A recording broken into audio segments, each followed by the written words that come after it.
Okay, so I didn't want to bore you too much by having you watch me cut up the mushrooms, but I just basically like to just slice them up. Now I know a lot of you hate mushrooms. That's okay, leave them out.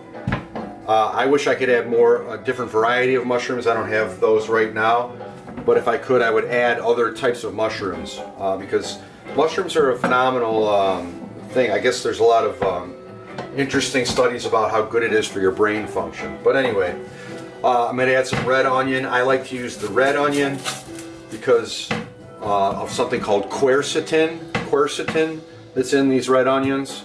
Very good for the heart. So I cut off the ends.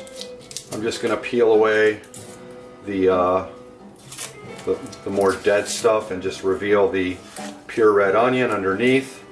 And I'm going to chop this up also, and it's going to go in. So I'm going to start a saute now with my fourth burner. Some olive oil, garlic, onion, mushroom. Okay. Best way to do the onion, again, is to take that flat and then just cut it right down the middle.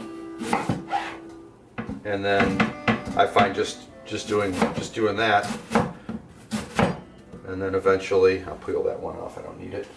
There we go. And then eventually sort of just dicing it up. Again, watch your fingers. I don't want you going to the hospital, but there I can reconstruct the whole onion and just go the other way now, and I'll get nice little chunks of onion. Okay, so there we go. So I break that all up. That's going to go in a saute with some olive oil, garlic, pepper, salt. We'll add our peppers later. So I'm going to start that saute in a minute. I'll come right back. Okay. Oh, by the way, I have added the carrots and the red skin potatoes into the boil with the sweet potatoes. So in a minute I'll fish out those sweet potatoes and go to the next step. So meanwhile I'll get this saute started. All right.